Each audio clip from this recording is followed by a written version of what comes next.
Family, good morning. It is Kyle Henderson of Bama Football on YouTube. I appreciate you guys being here. Good morning and welcome to today's show. It is Monday. It is January 19th. I appreciate everybody inside the comment box. Please always let me know where you're coming from.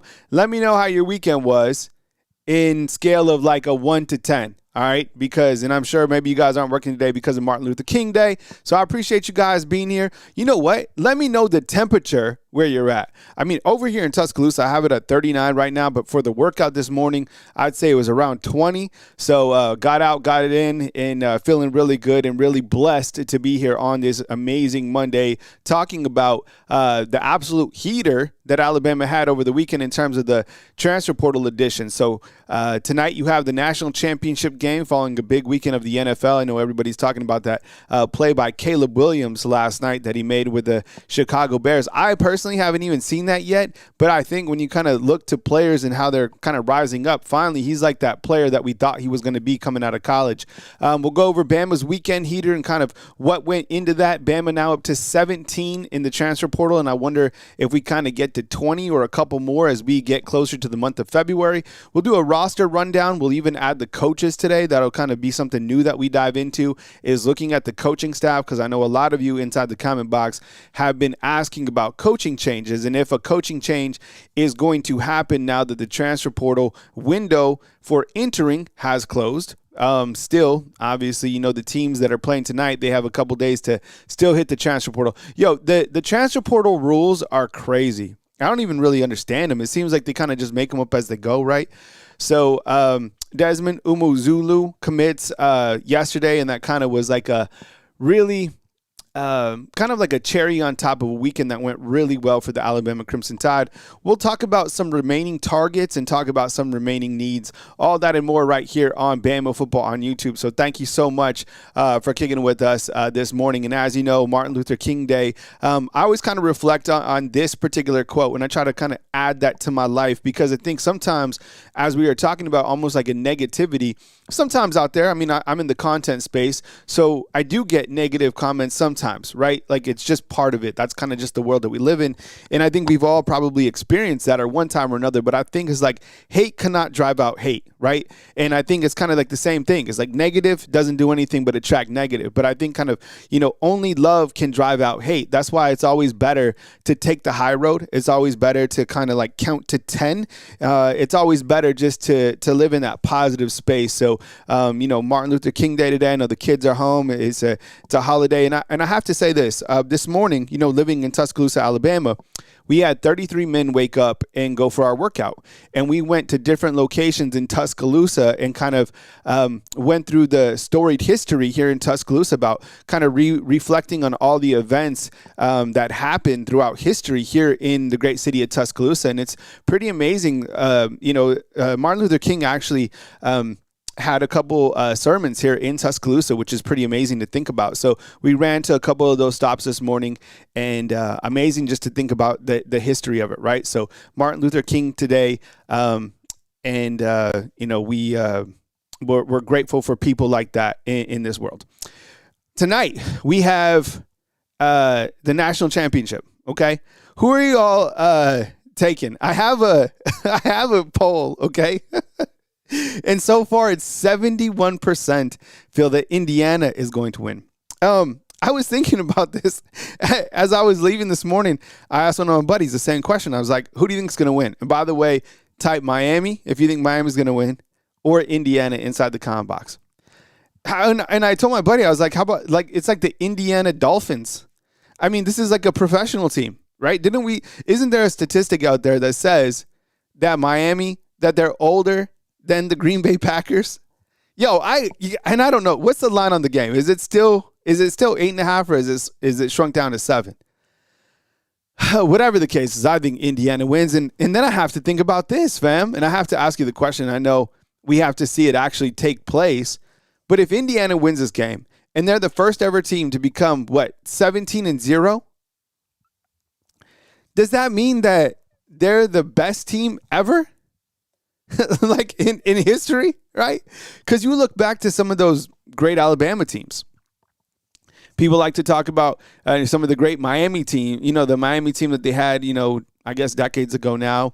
The LSU team from like 2019, the Bama teams that were absolutely, fire loaded. This Indiana team has an opportunity to do something that nobody else has done.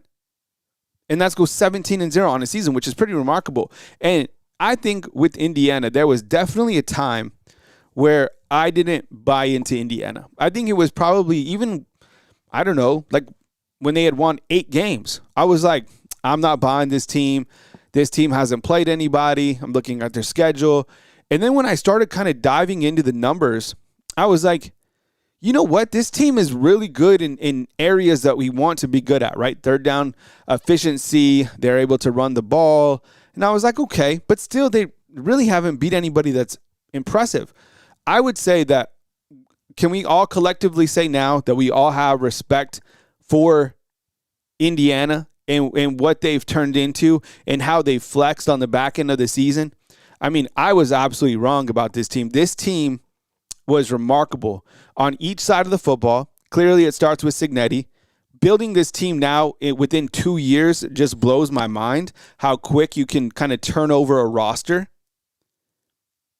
That dog mentality kind of leaked through to Indiana, and this young man, Fernando Mendoza, has been absolutely stellar. There might have been times where I even doubted him. The throws that this kid has made and the wide receivers, how they've played, the 2 running backs, their offensive line, really good on defense. Just a really impressive football team. And, Alabama ran into them. It was like running into a buzzsaw. They got absolutely sawed up. It was crazy. I think this Indiana team would have beat this Alabama team 10 times out of 10 times. And that's just the facts. As good as we love our secondary, as good as, we're excited about the guys we got coming back, those wide receivers ate our young corners up. It was 23-year-olds going against, 18-year-olds or whatever it was. So, man, to think about where Indiana is, you got to have respect from. On the other side, you got Miami. And I think with a team like Miami, this was a team that was able to regroup kind of in the best part of the season, because we saw them go down, what was it, against Louisville when Carson Beck here threw, 4 or 5 interceptions in that game. I don't know what changed with Miami, because we thought they were really capable at the beginning of the season. And then not so much towards the mid-year, but then they really peaked on the back end. College football is crazy. These guys didn't even reach the ACC championship game, right? They were actually a bubble team. Think about that. Remember, there was a time where the College Football Playoff Committee didn't even think that Miami should get into the playoffs, and they had Notre Dame over it. Remember, kind of rewind to that? You're like, what? Yeah, well, Miami now as, what were they? Are they the 10 seed or whatever? They reached a national championship, and I think the similarities with each team, and clearly I think that Indiana is going to win this game, but I think the similarities with these teams is, and I kind of relay that to where we want to go as a team coming this year, they both had a really strong commitment to running the football, okay? Even Miami, you don't really hear about their running game. They have big, imposing running backs. During the playoffs, each of these teams have ran the ball in playoff games over 50 times, like in a game. Against Alabama, Indiana ran the ball 51 times. There was a time this playoff run, I can't remember who was against, but Miami ran the ball 50 times. So they have a commitment to running the ball where it starts. They have 2 quarterbacks that are definitely, veterans, right? And then also they play defense, and Miami has committed to really getting after the quarterback. So those are the elements that we need to continue to develop as we push forward going into 2026. And it's pretty, the outline is simple, right? I think the only area that you got to wonder about is like, okay, can we commit to running the football? Yeah, right? That's schematics. Can you commit to running the ball? Yeah, that's part of schematics. But do we have the running backs to be able to do that? I think we all think we do. Are we going to do that? And then the veteran quarterbacks, do we have a veteran? We don't have a veteran quarterback. We have a quarterback that has not started a game. And that's kind of the difference between some of these upper echelon teams. Am I right? Like Miami's figured out the formula. They're just like, we're just going to buy the most experienced quarterback every single year. So, how does our quarterback stand up this coming season? Either it's going to be a young man who's 18 years old, or it's going to be Austin Mack. There's a big difference in experience between those guys and the quarterbacks that we have. Now, our quarterbacks are going to get there. It's going to take time. Are they going to get there this year? We hope. But I think the new way of college football is like the reporter just asked Carson Beck. They're like, yo, how's classes been going? He's like, I haven't taken classes in 2 years. So you got to get a pro, right? That's what Miami's going to do. And they just did that by buying Duke's quarterback, right? Let's do some AM shout-outs. I appreciate you guys being here. Thank you so much for kicking it with me on this beautiful Monday. This will be a call-in show on the back end, as we usually do. Let's just kind of get through my opening segment. We're going to do some roster rundown, talk about Alabama's heater of the weekend, and go over the coaching staff actually today, now that we're kind of getting towards this later part of January. Should be fun. Capstone is in the house. Thank you so much. Appreciate you being here. Max Tooney, what's up, bro? BJ Knight, thank you very much for showing up. Bruce Willis, what's up, bro? Good to see you inside the comment box. Miss Kimberly, I appreciate you and all of your support all the time. Thank you very much for being here on Bama Football on YouTube.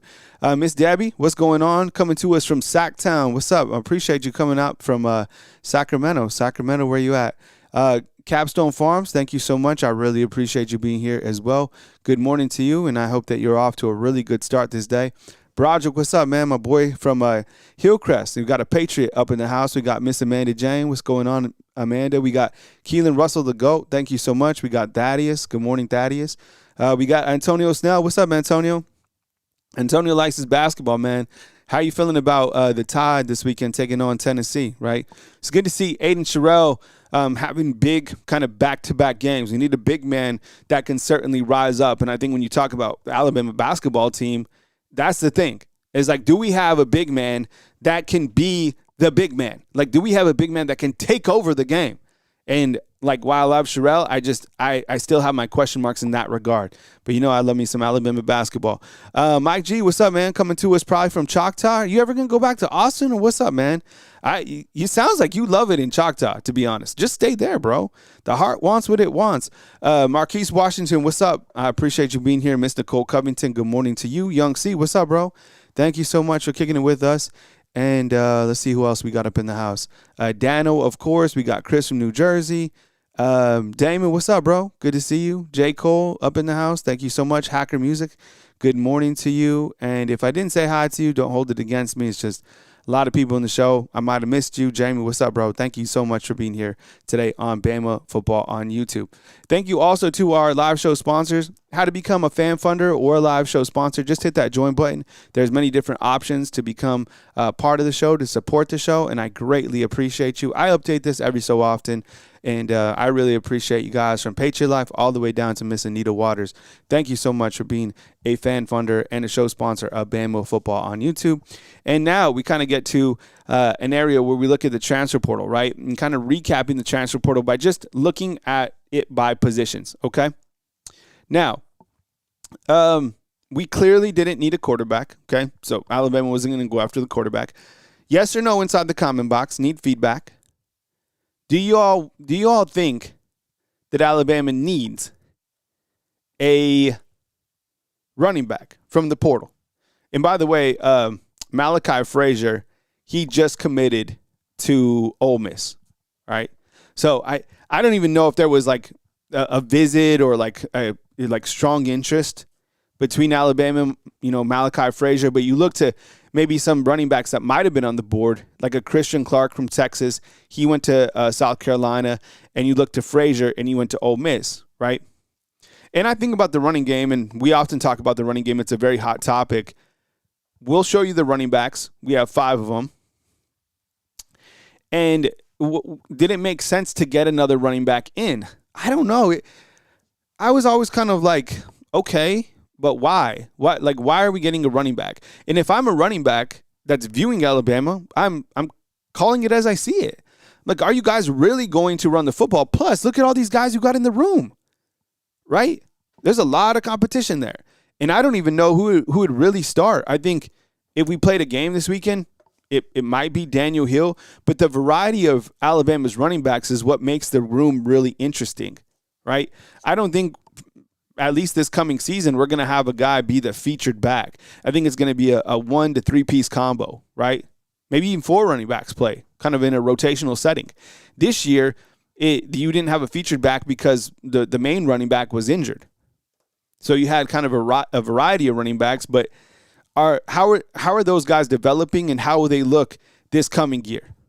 Especially like a guy like A.K. Deer. That's like the biggest name that we're all excited about. We're like, is this really going to be the guy that we feel he can be? And how is Crowell in his freshman year? Expectations for guys like that are always like astronomical. Can he hit some of those marks? Can he be that guy? Will he get over, 100 touches this year?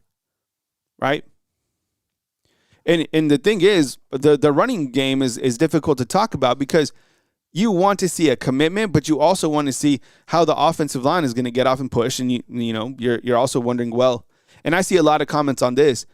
It doesn't matter as long as the same coaches are there, right? Wide receivers, there was some movement there. Okay, so you got Noah Rogers from NC State. We added on scholarship MJ Cherwig, right? And then Maurice Mathis, a 2026 prospect, signed with the Tide. So now the Tide is up to 8 in the wide receiver room. And we'll go over the full roster in just a minute, just kind of looking at as an overview. We got Josh Ford in as a tight end, loaded up on tight end. And the offensive line really went heavy in adding 5 guys, right? Haywood Strayhorn, Ethan Fields, Nick Brooks, and then Doug Gotti as well. Defensive line, Devin Tompkins, Kedrick B. Jones out of Mississippi State, and then Terrence Green over the weekend. Gigantic add. You get Desmond Umizulu from South Carolina. You get Caleb Smith, transferred from Washington. You get Caleb Woodson, right? He's an inside linebacker from Virginia Tech. Umizulu could also play the wolf position. You didn't need any corners. Carmelo O'Neal, safety. You know what? Are we certain that Carmelo O'Neal is going to play safety? Is there anybody here that thinks that Carmelo might play corner? Like, do we have another 6'4" corner? And Antonio loves Mathis's tape, the 2026 young man who just signed. I'm asking Carmelo. You don't have to answer it now. Maybe think about it. Carmelo O'Neal, Mercer, Bama, corner? Or is he a safety?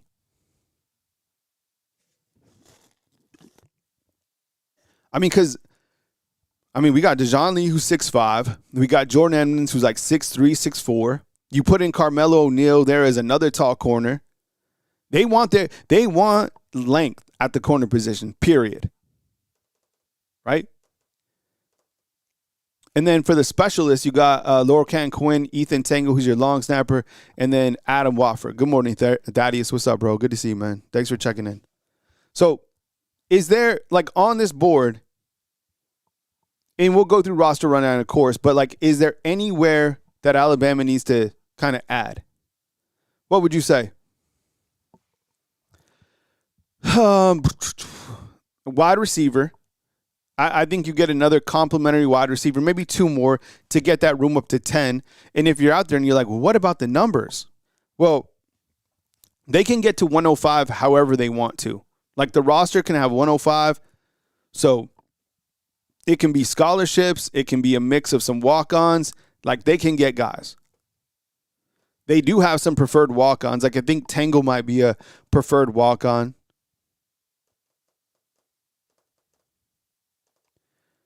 I would say wide receivers, probably add 2 more. Maybe another player that can kind of play the outside linebacker position, maybe like a depth chart piece.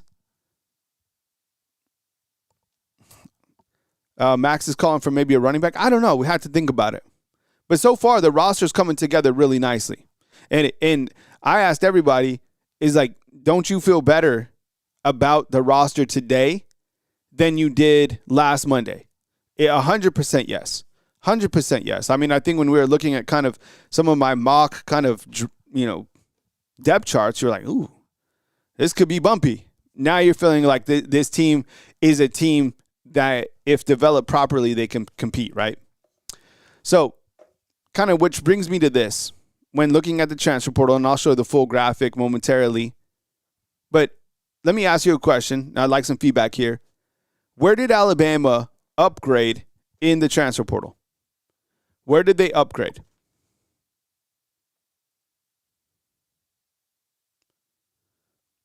I would think the trenches, right? That's like the number one thing that I go to is they got and you added Terrence Green, so we had to go there. Now, is he going to be better than a Tim Keenan? Who knows? I don't know.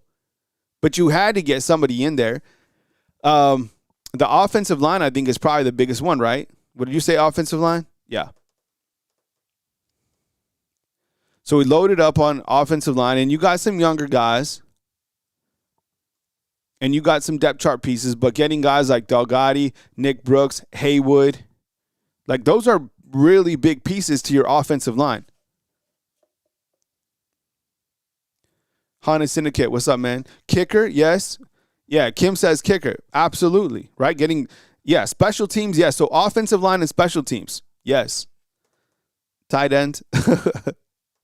Okay. Who is the biggest I'll give you two picks. Who's the biggest transfer coming in?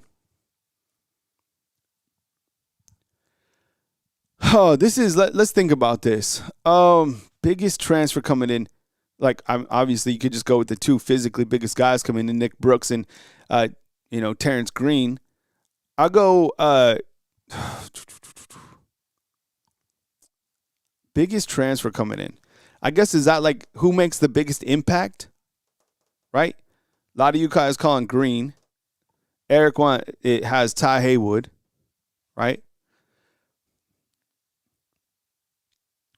Yeah, who's the biggest transfer? I guess that what I mean is like who makes an impact, right?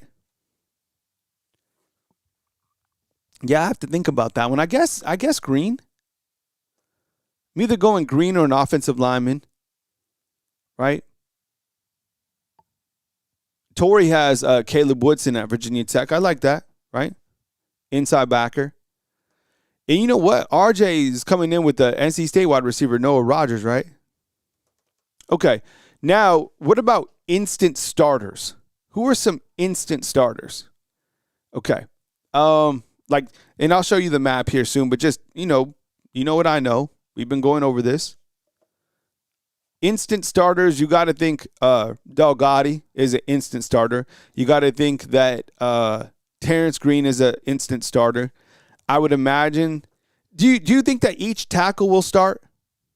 I'm talking Ty Haywood and Nick Brooks. Do you think each of those guys will start? Instant starter, I guess Noah Rogers at wide receiver. I guess he starts. Caleb Woodson will start. Devin Tompkins, maybe. Lorcan Quinn, probably. Watkins, the punter, yes. Yeah, we got a lot of transfers that are going to be starters. Definitely over close to 10 maybe, right? We'll look at it in a minute. Okay, and then clearly re-signing was key. And I don't know if there's anyone else talking about retention. I would love to see a map. This would be great. If you had like a map of all of the players, just for the SEC, that they re-signed and kind of the production that they had, or like snap counts from this past year. You see what I'm saying? So you could compare like, hey, Alabama, let's say they re-signed in like starters. 12, 13 starters. Here they are. Here's what they did last year compared to like, I don't know, Ole Miss, LSU, Tennessee. Because I think re-signing was key. And that's not as celebrated as getting new things. But I keep saying retention and re-signing was gigantic. You didn't want to lose like a ZB. You didn't want to lose a Keelan Russell. You didn't want to lose Austin Mack. Right? You didn't want to lose Dejon Lee. You didn't want to lose. I mean, did you really want? I think we could have stayed afloat losing Bray Hubbard and Keon Sabb, but having those guys back is better than those guys going. Even if a guy like Keon Sabb has to kind of turn over the torch gently to like a Jira Edwards, like you don't want those guys going elsewhere, right? Wade has Desmond starting. I guess the Wolf or Bandit, right? He can play either. Yeah, you didn't want to lose Michael Carroll. So how important was re-signing? Would you say, what grade from A to F would you give Alabama on re-signing key players? Are we giving them an A?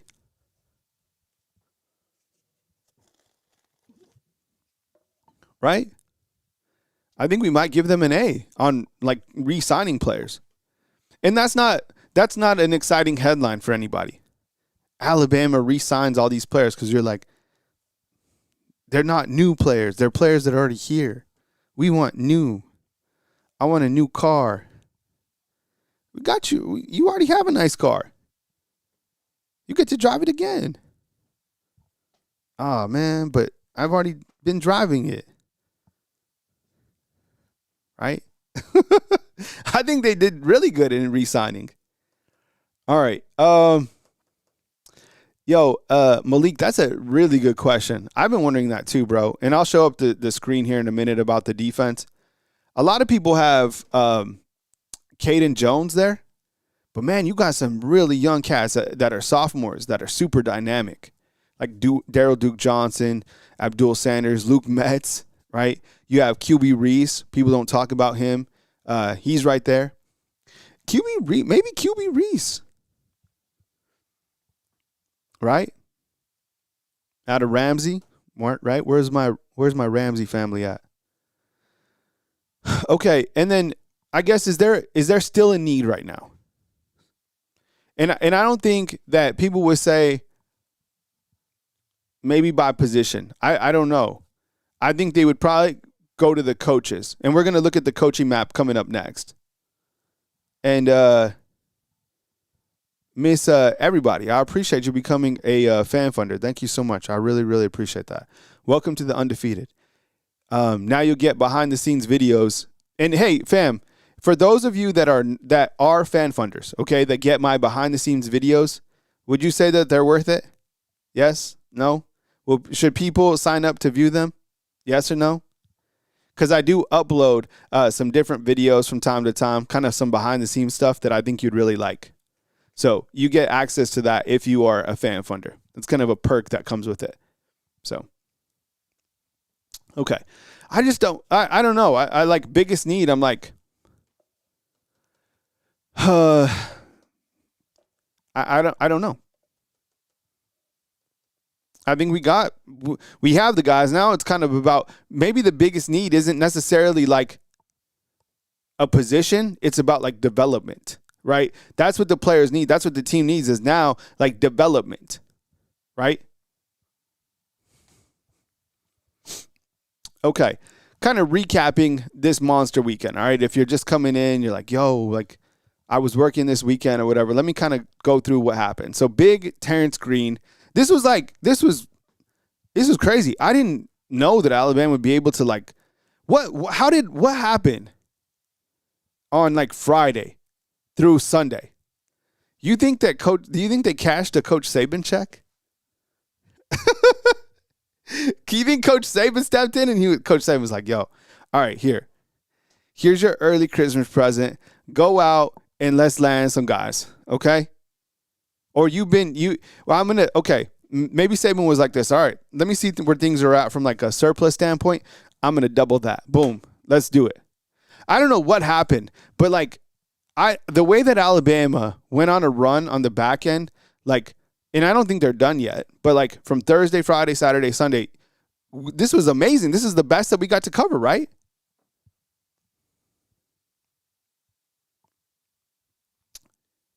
So you got Terrence Green in. You know he wasn't cheap. 6'6", 230 pounds, redshirt junior, top 10 in the transfer portal. 270 snaps. I seen some comments inside the comment box. They're like, "Yo, this guy. Who doesn't want this guy? Everybody wants this guy."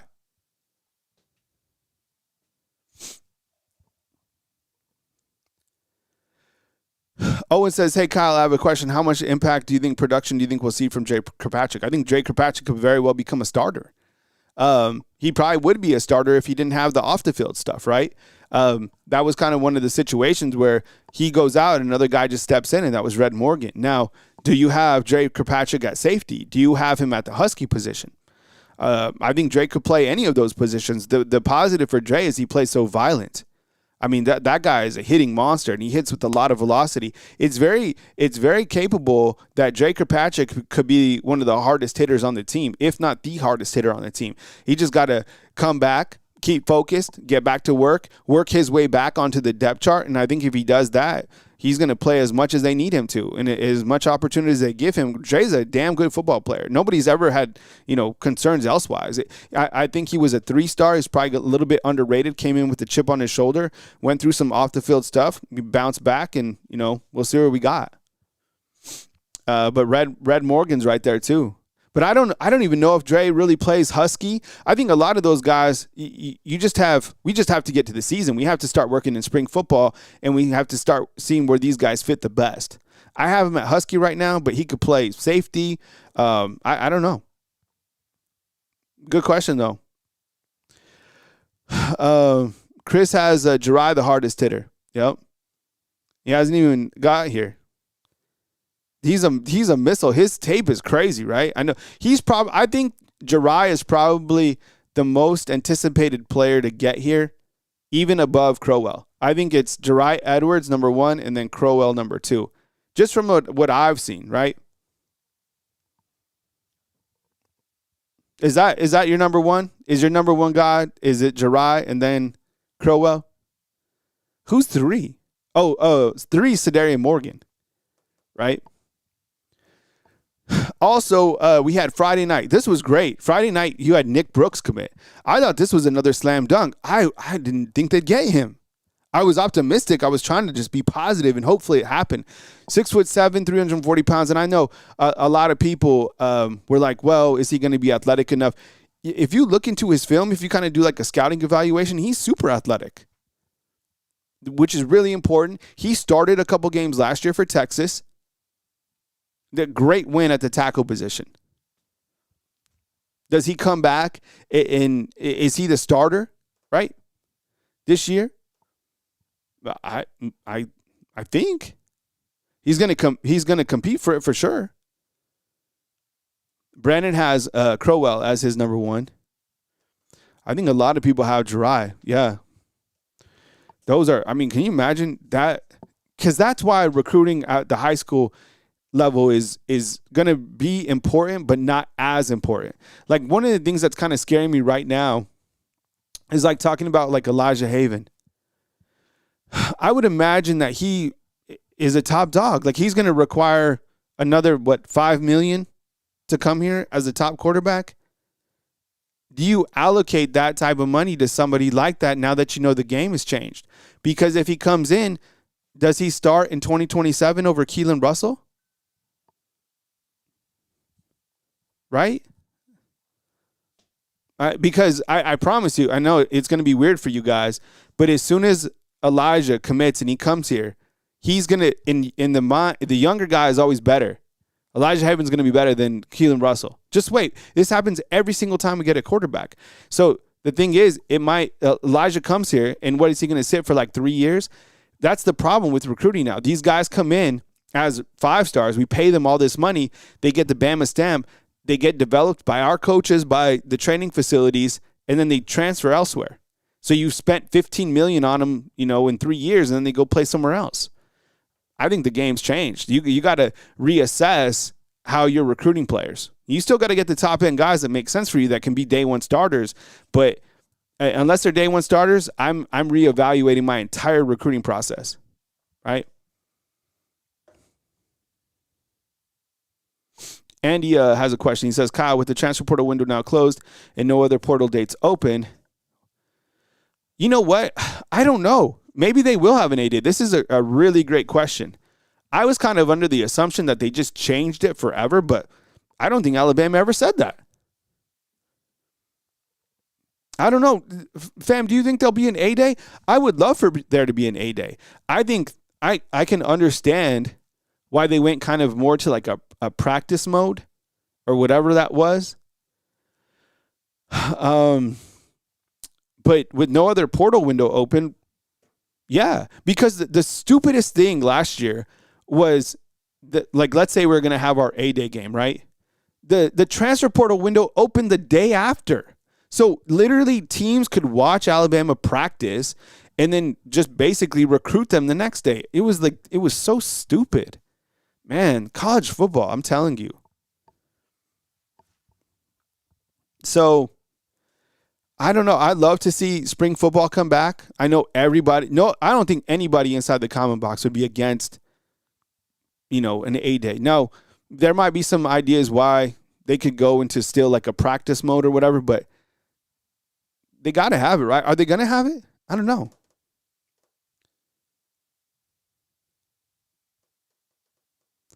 And NorCal Mag is asking a good question too. Is like, will any Miami or Indiana players hit the portal? Of course. And those guys have what, 5 days or something like that. So they can still hit the portal.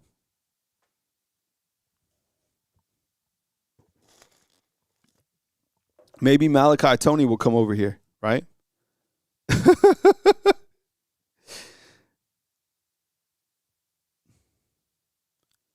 Someone says off topic. Any updates about DeBoer's wife? No, I haven't heard anything about that. It probably sounds like fake news, to be honest. I would imagine like Tuscaloosa News would be all over that.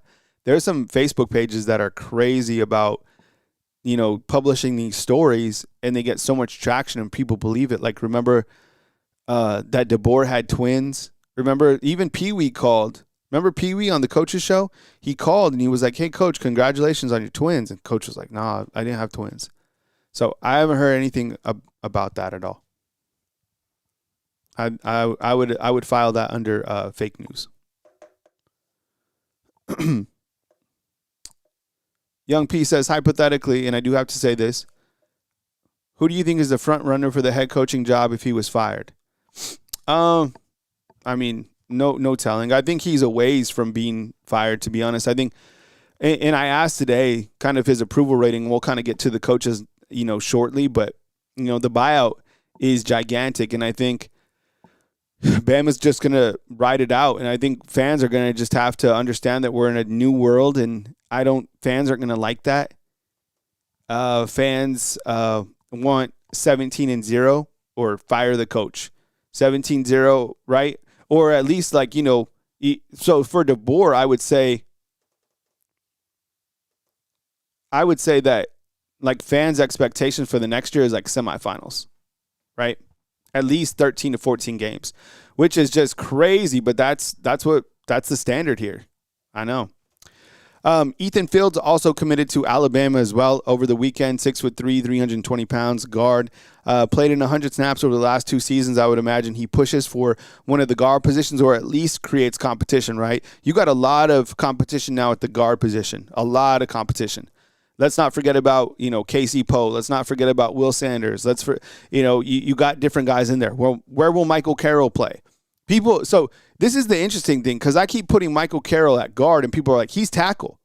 Do you guys feel that Michael Carroll starts at tackle and Nick Brooks is behind him? Is that how you guys think it'll go? So Nick Brooks will be a backup to Carroll this year at tackle. Which, yeah, I get. And then the other side, you're like, Ty Haywood's got to start too. You're like, okay, well, there's only 2 tackles on the field. So where do you put? You're like, well, they're all going to start. Dave, what's up, man? He says, I love the way that we are spending money on the offensive line and defensive line, and that's how you win a national championship. I would rather spend tons on the offensive line than a quarterback. Any quarterback can be successful if he has 10 seconds to throw the football, right? Yeah, I love that. I mean, the trench play is where it all starts, 100%. And that's why I think, David, and I appreciate the super chat, is like, how are you allocating the money going forward? Are you spending $5 million on a freshman quarterback that might not play for 3 seasons? Or are you spending that money on quality offensive linemen and then having some of that extra money to spend on like a veteran quarterback, right? I mean, that's kind of like the game, it completely changed. Because you have 3 pots now of money that you have to spend. Your signing class, your retention, and your transfer portal. And I think that Bama, They've done a good job now that I kind of look at after the dust has settled. But I think they're going to have to start using less for high school recruiting, more towards retention, and more towards the transfer portal, and still taking care of this pot, which is high school. But you can't bet on a guy to be here for 3 to 4 years anymore. Remember when the player used to say, for the next 3 to 4 years, I'll be at the University of Miami. No, it's for the next year, I'll be at Alabama. That's it. These are all 1-year contracts. Right? For the next 8 months, I'll be at North Carolina State. Am I right? No one's going to say that anymore. Who's going to be the first signee that says, for the next 9 months, I'm going to be at Miami? It's coming. It used to be for the next 3 to 4 years. That's not the case. Rayson Delgatti, love this commitment coming in. He came in and kind of started the avalanche of commitments to the transfer portal. 6'4", 305 pounds, played in 772 snaps at center, also played guard, but he's going to be your center. He is going to be your center, 100%, right? Visited Thursday, committed, and got everything rolling. So now at the center position, you look at Delgatti coming in and then Strayhorn behind him. I don't know who's behind them. Maybe Mal Waldrop, right? So really big get. Don't ever overlook getting a center. And for the last, he'll be another transfer portal center that they add, right? Because you had Parker Brailsford for the last 2 years, and now we just go to Delgatti. 03 has a question inside the comment box, and he says, random question, does Raiola start at Oregon or does Dante Moore keep his spot? Oh, Dylan Raiola, I fully expect drama here. I mean, who doesn't, right? I would imagine that the Raiola camp is not happy about that. I would imagine that they're probably working behind the scenes to try to get out of that. I don't know anything personal, but just following kind of the Raiola situation, it's like a Housewives TV show. Like, it's been so dramatic. So I think Dante Moore coming back, unless they're paying Raiola $6 million to sit, and they're paying Dante Moore $10 million to come back, which would be $16 million on just their quarterbacks, which that might be the case. But Raiola keeps going around. I guarantee you, you haven't heard the end of that story. Does anybody really think he's going to stay out of Oregon while Dante Moore starts? Hell no. I don't. That's a wild story. Because where did he go? He committed to Georgia, and then went and played for Nebraska, started, and now he's going out to Oregon. Dante Moore was supposed to go to the NFL. He went out to Oregon. Dante Moore coming back, and now he's just kind of on the bench. Yeah, I don't know. A lot of drama there. And then you also got Desmond Umizulu, right?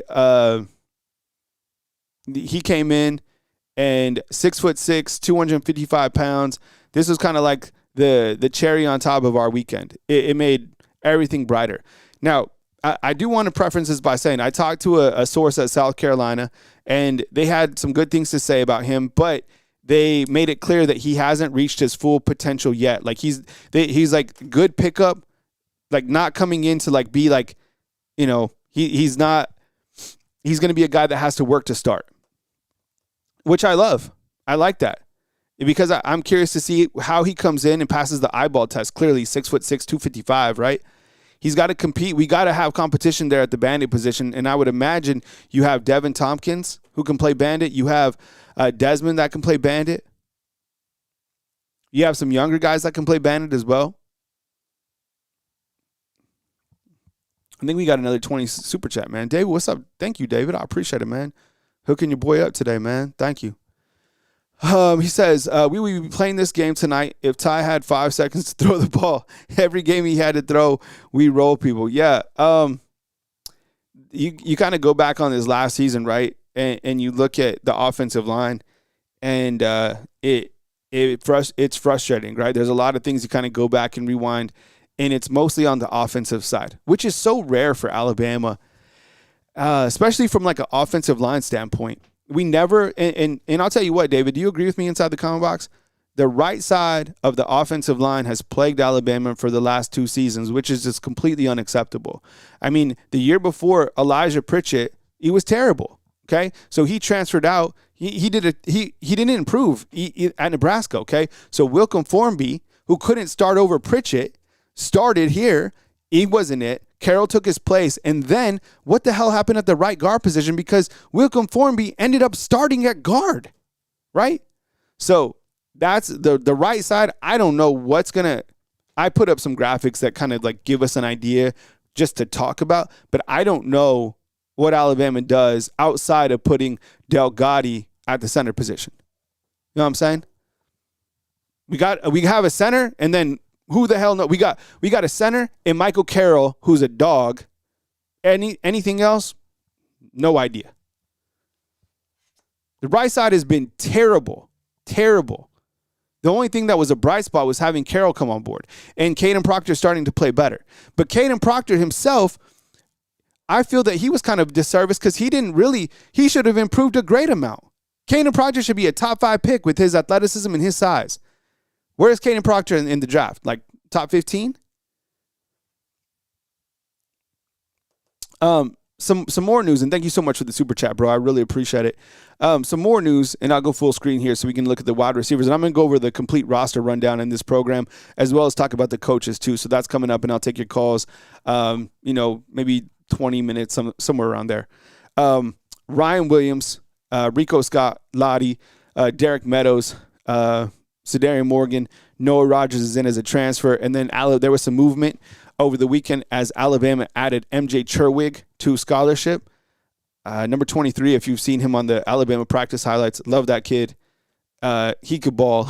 I'm telling you, he can. He's the one who got a touchdown pass against Louisiana Monroe. And then MJ Mathis.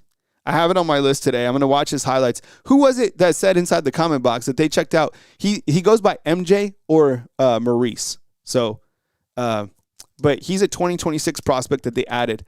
And someone was saying that they checked out his highlights already and said that they liked it. So I can't wait to watch it later today. I have it on my list of things to do for my lunch hour. I'm going to watch MJ Mathis highlights. Yeah, so another guy in the tank. So we have 8. I would imagine that we probably get to, 10, 11 for wide receivers? I mean, you got to. There's no, I can't, we don't go in with 8 guys. So I think 10, however they work that, who knows, but you can still sign anybody or elevate guys from scholarship. They'll figure it out. We'll have more wide receivers come in, and I know what you're asking. Nico Brown out of Yale, the very talented wide receiver who caught for 1,100 yards and 12 touchdowns last season. I don't have a new update on him. It would be really nice to get him. He's older. I don't think Alabama gets him, to be honest. I just think a guy like that goes somewhere else where he can be the guy. He's going to come over here. He's not going to catch 30 passes. It wouldn't make sense. If he was younger, sure, but this is last year. Here's a look at the overall portal additions. All right, so we're up to 17, right? Do you think that we get what I keep on asking this, and we keep on getting larger and larger. What do you think? 25 guys? Dennis is feeling good about Nico Brown. Dope. Yeah, I'd love to come live again. What do you think? We get 25? And Arian Carter, by the way, he's staying at Tennessee, Army. He announced that yesterday. I know there's a lot of news that is flying in. Right, Dennis? Yo, MJ's good, I'm telling you. What you think, 25 guys? I mean, I don't know if it's going to match the exact number of players that went out, which is 21 or whatever. I would say I'm kind of feeling less than 25, but more than 20.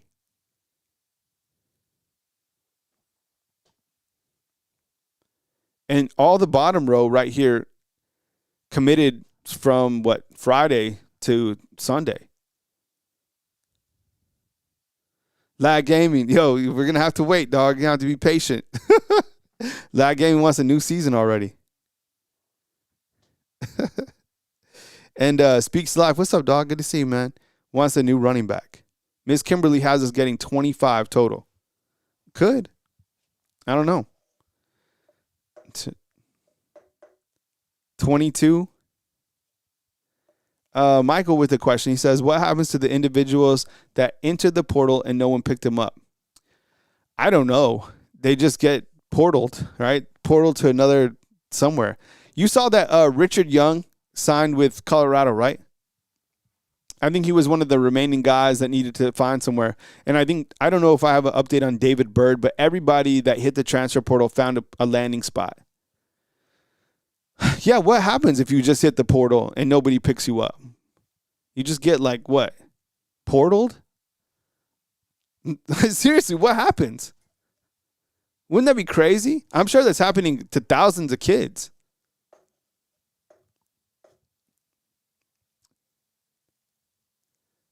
All right, here's a look at what could be the Alabama offense. Now, keep in mind when you look at this is only for like a visual reference point.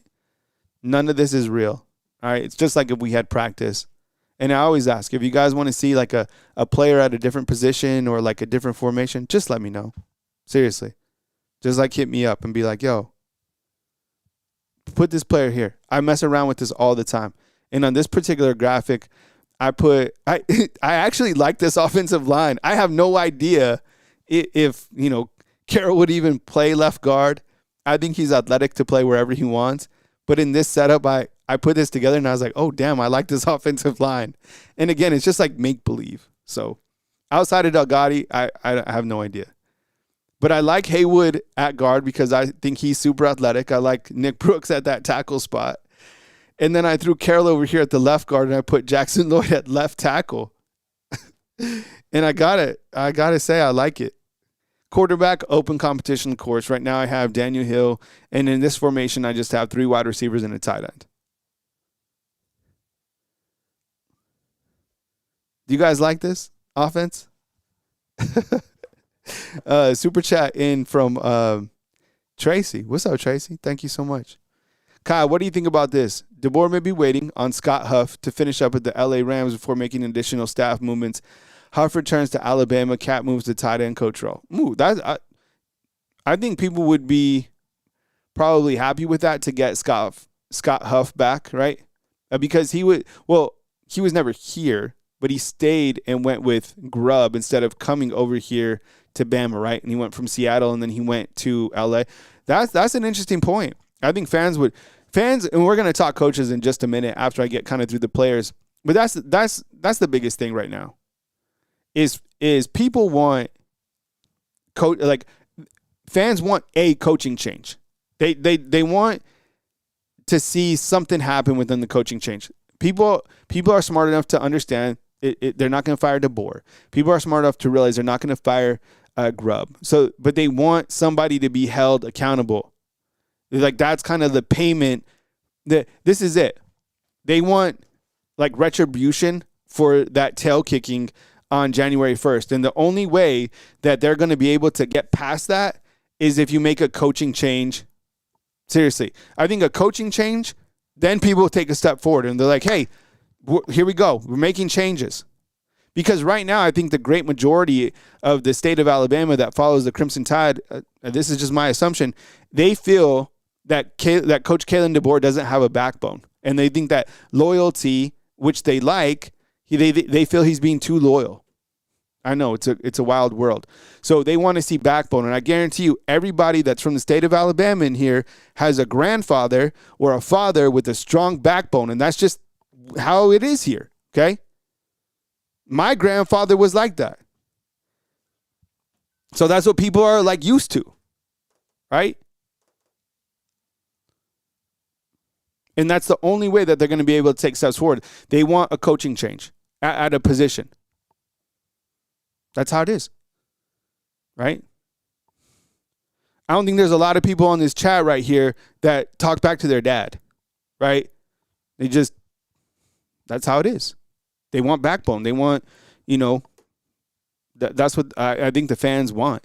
Here's a look at the defense. I like the defense. I do have questions. I have no idea who will really be the bandit. I'm really excited about Dez coming in. I think it just adds competition there. I think that this is going to be the funnest position to watch outside of the quarterback, I think. I think the quarterback competition is going to be like a daily quarterback tracker, and I think so is Bandit. And how they use Bandit and what we got cooking over there. Right?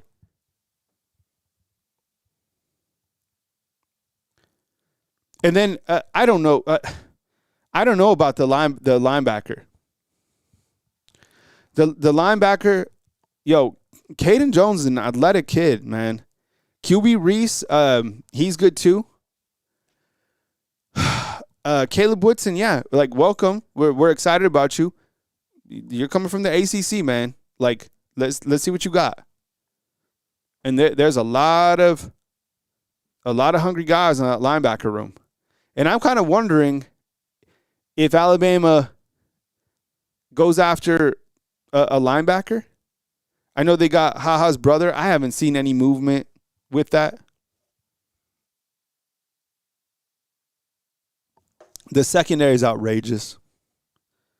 I'll show you the full roster in just a second. I'm gonna go over the coaches and then I'm gonna take your calls. Defense is fire. The secondary at least. I still have questions. Linebacker, Bandit.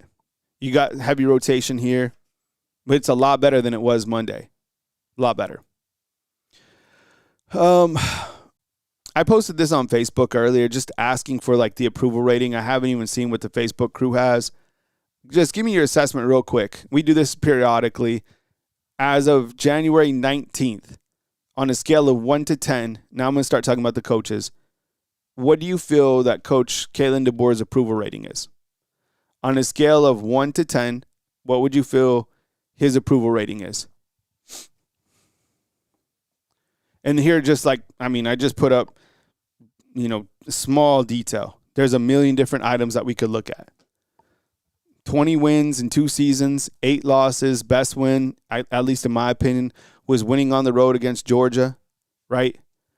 Winning on the road in the playoffs against Oklahoma. I don't even have the fact that he has 2 top 5 recruiting classes, which I think should also be mentioned, right?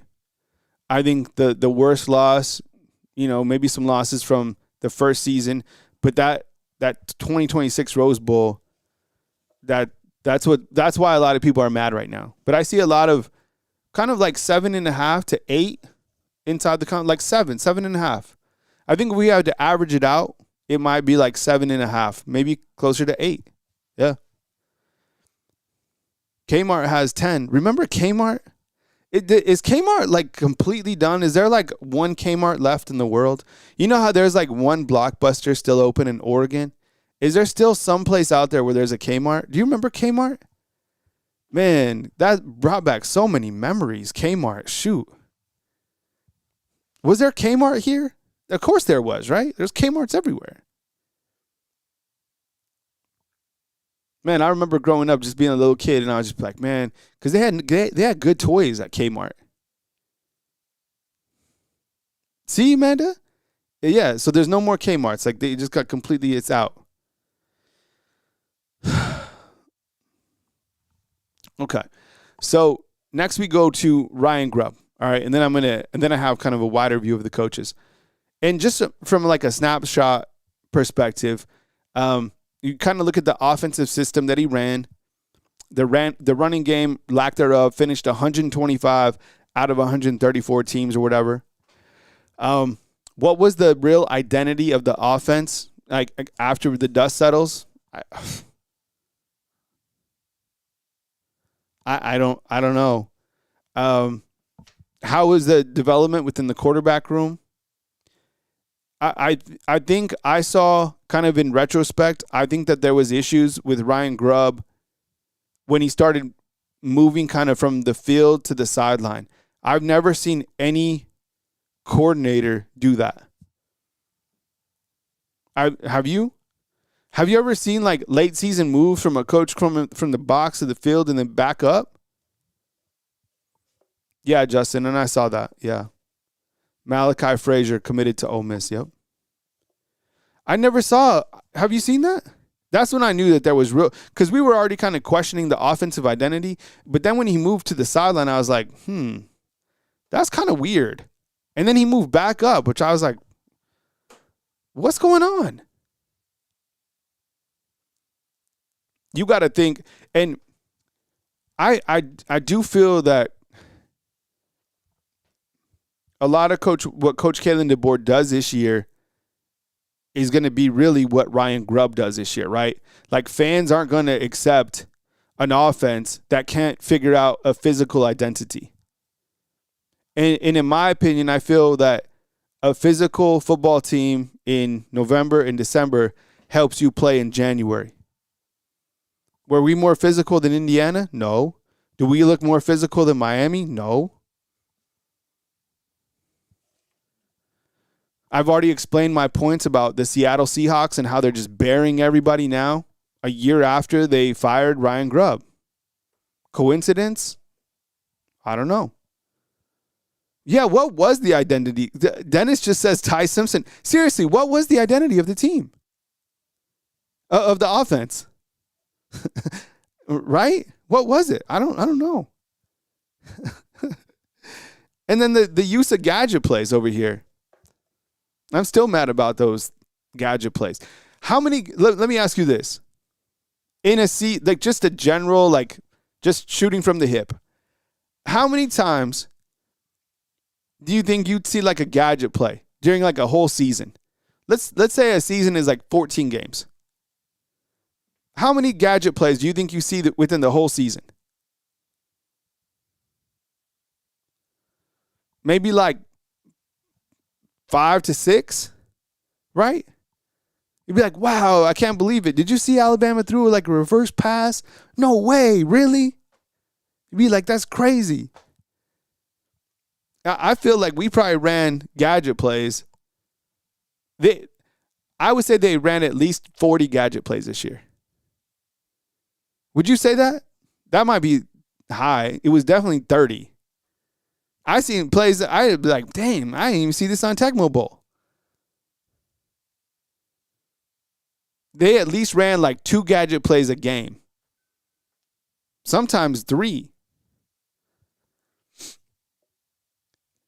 And there's a time and place for a gadget play. There is. Everybody knows that. But it's like when you're not expecting it, or like when you've never seen, it's like, right? Jamie's saying probably 30. That's what I'm saying. Okay. Another super chat before we get to Womack. And David says this. Thank you again, David. Appreciate it, bro. He says Grubbs is a 5 out of 10 because he stops calling running plays for a whole quarter during every game. How about this, David? You know what was crazy? When we had that long, like 29-yard run with Daniel Hill, and then the next like sequence, literally the next play, we came out with 5 wide. It was like, yo, this guy's feeling it. Like, let's keep pounding the ball. Or you would start to establish like a running game, or a running back would get hot, and you just completely abandon the running game. It was the weirdest thing, right?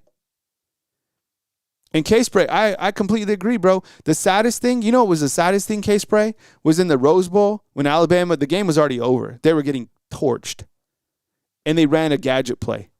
That was like the ultimate sign of like just disappointment. When you're losing that bad, when the game's like really out of reach, you never run a gadget play. Never. That's like we don't know how to move the football at all. So we're going into, we're letting the computer call the plays at this point in time. Do you remember that? When they called that, what was it, a triple reverse pass when they were losing to Indiana? That was crazy.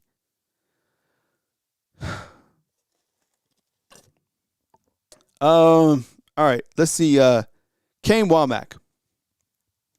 There was a really big improvement year over year. And I think in somewhere like deep down in my heart, I hope that happens for Grubb, right? Wouldn't that be an amazing story? Then you'd be like, yeah, man, you learned, you applied, you improved. With Kane Womack, he did that. The first game was a little bit bumpy. You're like, oh my God, here we go again. And then something happened. And thank God that the defense changed, because if the defense didn't improve, What would Alabama's record be, fam? What would Alabama's record be if the defense didn't take a big step forward? What, like 7-6 or something like that? I think the secondary was outstanding. They stopped all those chunk yardage runs. They did much better against dual threat quarterbacks. The only area that I would like to see is more pass rush. That was the only thing. I was like, okay, I feel like I would like to see more pressure. Maybe we didn't have the guys to get there. I don't know. We can say, yeah, we got the guys this year. We don't know that. We got to commit to getting after the quarterback. Like Yanzi Pierre should have 12, 13 sacks. Right? We need one of those bandits to also be second in sacks. Like you need some inside linebackers coming on, inside blitzes. That's kind of the only criticism.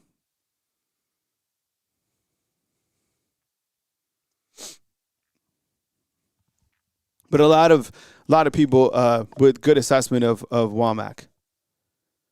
Did you know his dad helps out? I don't know if he's like a paid consultant or whatever, but his dad is like helping out. I think that's pretty cool. Okay, here's a look kind of at some other coaches that are on the roster and kind of a couple details. So everybody's a head coach here, as you know. I have never seen a coaching staff have more like head coaching titles. I would imagine it has to do with pay or something like that. I'm kind of old school. Like the way I run like a company is like there's the president, vice president, it like goes down. But over here, it's like everybody's like a head coach. It's just like a different way. Did Saban ever have this many head coaches? Just curious, not like trying to compare. Or is there any other programs that have like a lot of different assistant head coaches? Because like Robert Gillespie is the assistant head coach and the running backs coach. And who's higher in command? Robert Gillespie, who's the assistant head coach, or the associate head coach, Freddie Roach? Like who's higher on the totem pole? I guess it doesn't matter. How do we feel about Robert Gillespie and Freddie Roach? Because the reason I start off with those two coaches, they're carryovers from Coach Saban, right? I mean, they'll be going into year 6 here. Shepard's out as the wide receiver coach. I got to add Derek Nix to this. So let's add, got to add Nix. Add Nix. So the next time you see it, Coach Nix will be there.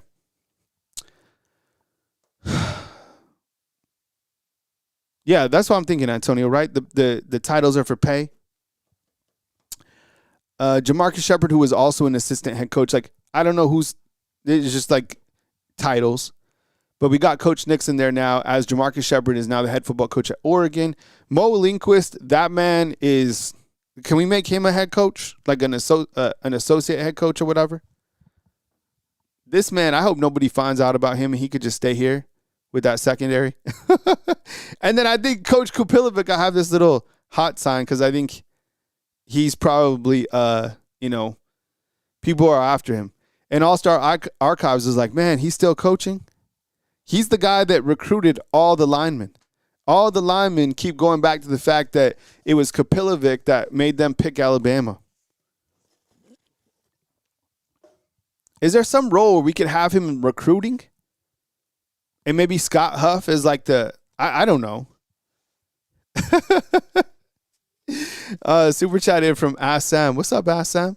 I think both coordinators are gone if we take a step back or forward, especially the DC, which may help in changing what type of defense we run. See, a lot of people had issues with kind of the restructuring of the defense, and it definitely was bumpy in the first year. The second year was an upswing, but you got to maintain that, right? You can't completely fall off because you need consistency from the defense. I think it's more like, I would say if there's like a hot seat, and it would be Grubb, right? Like, I think Grubb is going to be under such a microscope this year. And I thought, remember I'd wear that little Grubb hat? It was DeBoer and Grubb.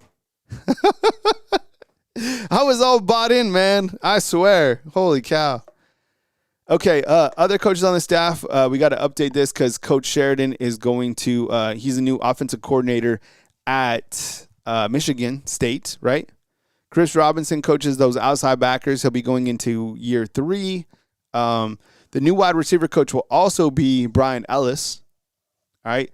So Sheridan out, Brian Ellis at tight ends. I guess we don't have a tight ends coach right now.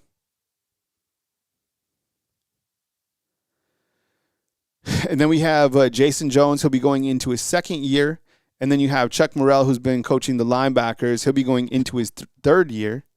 And then you have Jay Nunez, who I think people also aren't happy with Coach Nunez.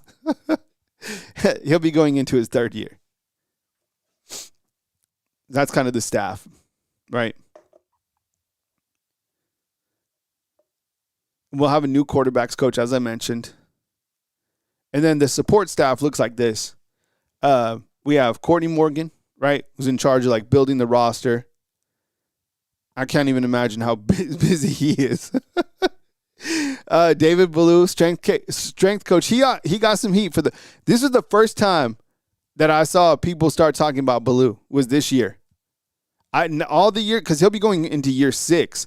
I had never seen him get heat before until this year. Jeff Allen is pretty much GOAT status. No one's messing with Jeff Allen. I guess, once you get to that pinnacle of he'll be going into year 19. Damn. Yeah, he's like GOAT status. Seriously. And then Bob Welton, you probably don't know about him, but player personnel. I guess I need to add Haha to this list as well because he's, let's see, add Haha. Let's see. Because he's player development now. I think we should add him to the list. So that's kind of just a glance at the staff. And, there's so many other guys that make up the staff. Like, every one of these guys has a couple guys under them. That's just how it operates. Bob Welton does a really good job. He's been here for a while, too. He works with Courtney Morgan, so it's like these two guys are always in communication. All right, fam, kind of a new feature. You want to buy me a cup of coffee or whatever, here's like my Venmo and my Cash App. You could take a screenshot of that or whatever. I appreciate it. And next up, we got the call-in show right after this message by Sleeper. And you guys call in the show. We'll have some dialogue. I appreciate you guys. Thank you so much for kicking it with me today on this beautiful Monday, Martin Luther King Day, January 19th. It's 11:15 a.m. The promo code for Sleeper is Tailgate. That is my personal tailgate. You download the app, you get $20. You can even play tonight, the championship game between Indiana and Miami. You get a $100 deposit up to $100. So you put $100 in, get $100 back. The promo code is Tailgate. Terms and conditions apply, available in 25 states. So thank you so much for supporting Sleeper because they support me. You could also set up your next fantasy football league through Sleeper. That's where I play fantasy football, and I love the Sleeper app. It's a really good app, really good interface to use. And during the season, we do more or less. So appreciate you guys in supporting Sleeper. Call line is now open. If you called in yesterday, give it a day of rest and let's let some new callers call in today. And I also, once you called in once, that's good. No double dips. Remember like the Seinfeld episode where the guy gets the chip and he like dips it in, takes a bite and takes another one? That nobody wants a double dipper, all right? So the show works better when we got a variety of callers. So feel free to call in. When I answer the phone, I'll say, hey, what's going on? It's Kyle Henderson, Bama Football on YouTube. Who on the line with and where you calling in from? You say your name, and then we'll kick it. Cool? So with that said, I'm going to set up the call-in line, and you guys start to call in and set it up in just a second. And I appreciate you guys being here. Thank you so much. Yeah, if you called in yesterday, give it a day of rest today. And I really appreciate you guys honoring that code. Really helps. I know you guys want to call in, but, we got to get a variety of callers in. So thank you so much for respecting that. Appreciate you guys. Just about to set it up. Give me 1 second. And again, I do all this, like by myself. I don't have like an editor. I don't have anything else. It's just me, myself, and I. So thank you for the grace. You see like a misspelling or whatever, just let me know inside the comment box, and I'll take care of all that stuff. And I appreciate you guys joining the show. We're almost to start the call-in portion, so thank you so much. All right. Let's see. We will take a 417. We got Timmy leading off the show. Timmy, what's up, man? Welcome to the show. What's up, Kyle? How you been? Hey, good, man. Where are you calling in from right now, man? Where are you on the road from? I'm in Georgia right now, outside of Atlanta. Oh, nice. Okay, you in traffic? Not really. I'm getting fuel right now, so okay. I'll bypass the traffic and everything, so yeah. I'm good for now. Man, once you get out of that traffic in Atlanta, you think like you just are really grateful for your life, right?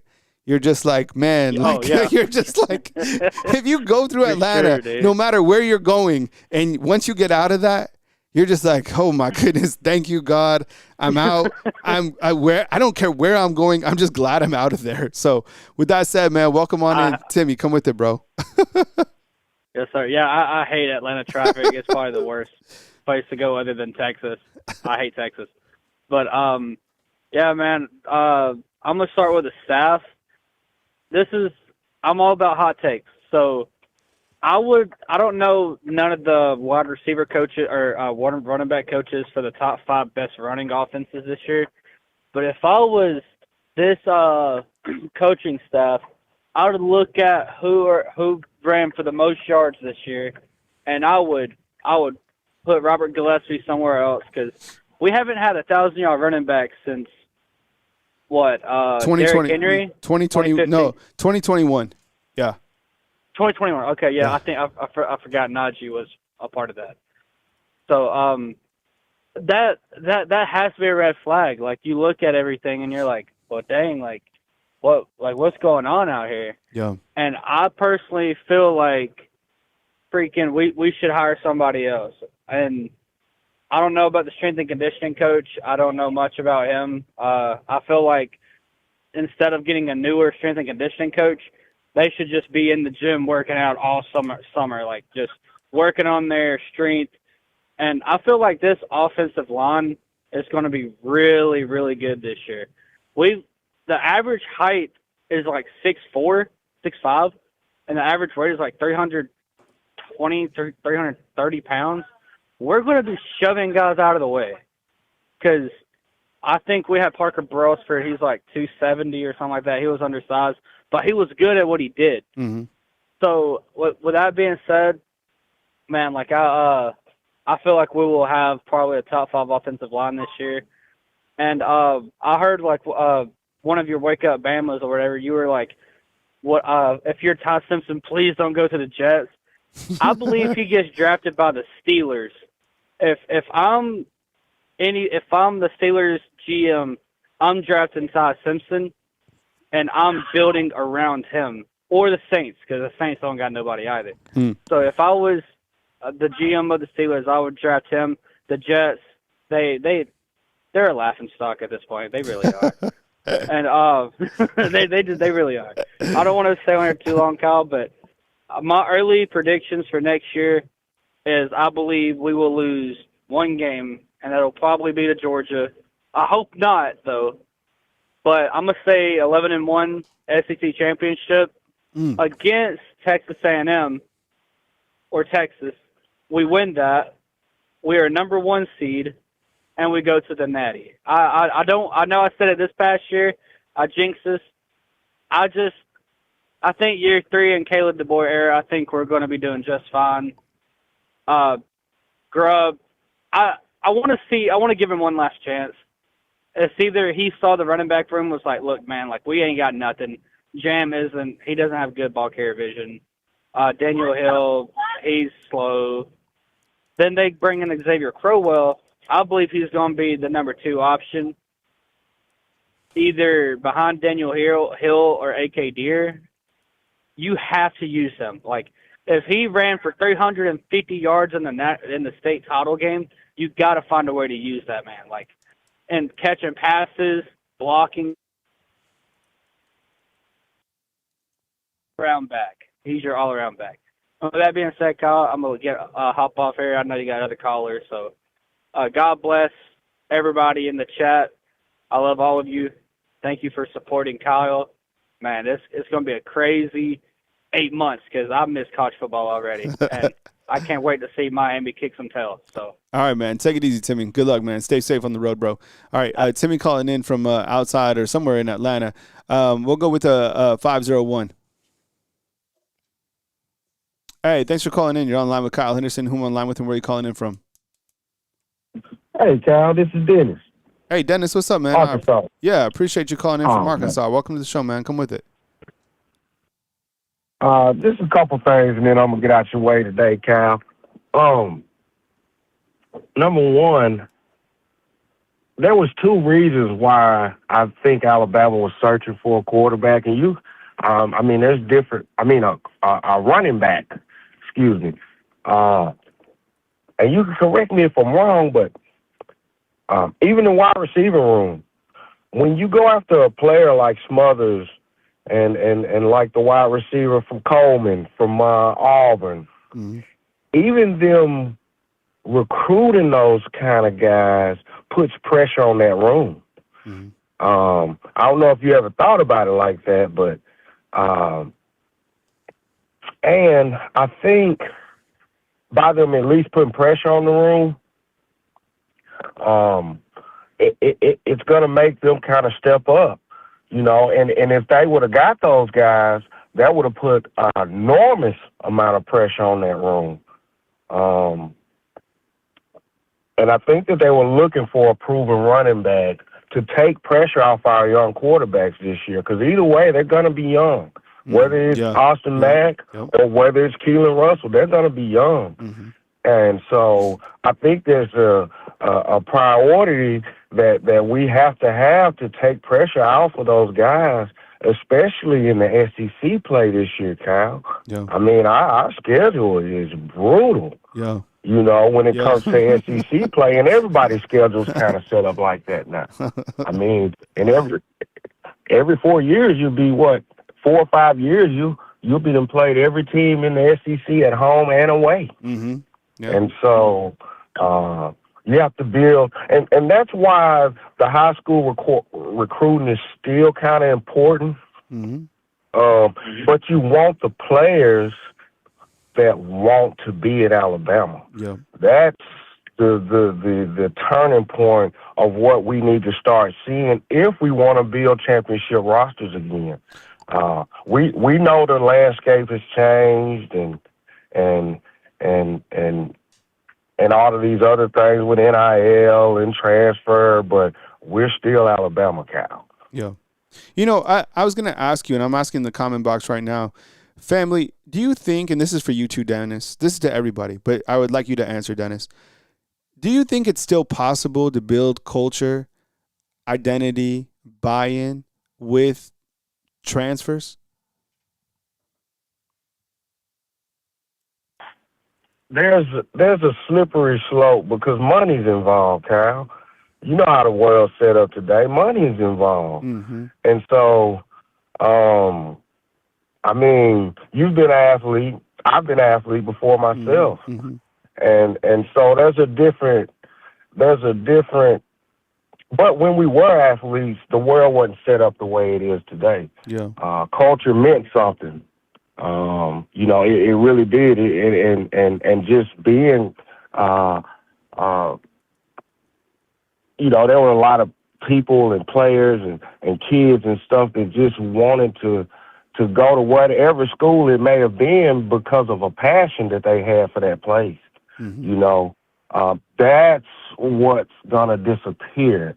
Now, it's now changing to where these coaches and the people involved in this organization have to make it appealable enough for the culture to stick in. Maybe retain the kids long enough for the culture to sink in, or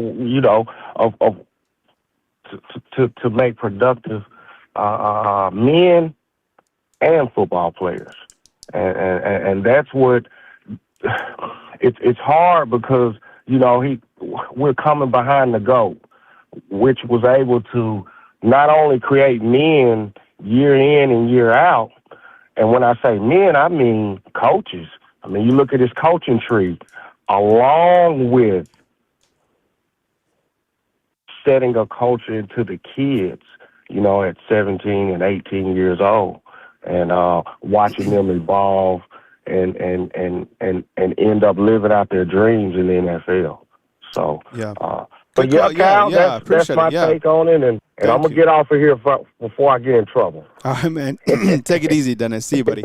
All right, thanks for calling in. Yeah. All right, Dennis calling in from Arkansas. It looks like we got 770. I think we got Lucas. Let's see what Lucas has to say.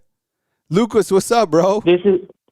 What's up? How you doing? How you doing, man? Come with it, man. You're on the line. Go ahead. Take it away.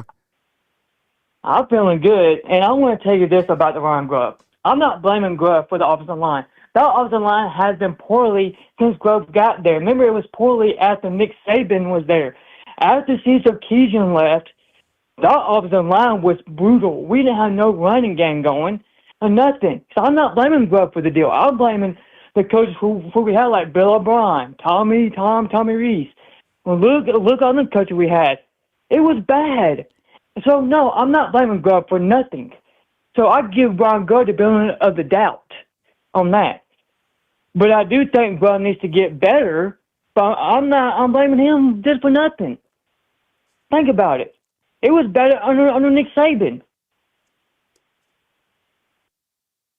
Lucas, let me ask you a question. Do you think that there's going to be some coaching changes now, like from here to spring football, or do you think this is the staff that we still have? What do you think? I think we stay with the staff. This is me, and this is my opinion. This is I would do. I will remove Ryan Grubb off of the coordinator to help the offensive line coach. Then I will move our wide receiver coach to the coordinator. Then I will move Brian Ellis underneath him. That way he can work with the QBs, and so our coordinator can work with the wide receivers. So that way you will get the buzz much worse. So that way. And so I want to tell you what's going to happen with our tight end coach. And I think this is what Coach Boyd is going to do. And a lot of people might not like this. He's going to move our special teams guy. That is Jay. I think his name is Jay. Yeah, Jay Nunez. Yep. And he's going to be moved to tight end. And then we're going to be looking for a new special teams guy in that role. That's exactly what's going to happen. Just watch. Yep. I'm telling you. You know what? You're actually. I like your points. You know what? How about making Derek Nix a co-offensive coordinator and then your tight ends coach? Because Jay Nunez his pedigree also comes coaching tight ends. So that's what they could do. Swap him to tight ends, and then you're looking for a new special teams. I didn't think about that, but that could make sense. And then you have Derek Nix as kind of like a co-offensive coordinator to help where kind of Ryan Grubb's maybe shortfallings are, have those guys as, together. I'm not mad at that. Anything else, Lucas? Oh, that's it. Okay, man. Thanks for calling in, man. Thanks for bringing that to the table, bro. Have a good rest of your day, man. Take it easy. All right. Yeah, I mean, I need to add. I have it down here to add Derek Nix to that graphic. But we got Derek Nix coming in. I mean, you guys watched Bama and Auburn, right? Their offense that was led by Nix. They put some yards on Bama. All right, we got Fred out in Birmingham. Hey, man, what's going on, Kyle? What's up, Fred? Welcome to the show, man. Come with it, man. Man, I can't complain, man. I just didn't want to call in to be a double dipper. Yeah, you know what I'm saying? Like, have you ever been like at like a I don't know. It's different. Like, in my opinion, there's different forms of double dipping. You double dipping with like your kids or like your wife, sure, baby. Like you double dip. I love you. You know what I'm saying? But like, if like, let me ask you, like Fred, if you called me, okay, and we went out and we had some chips and salsa, right? Me and you, like Fred, Kyle, I'm in town.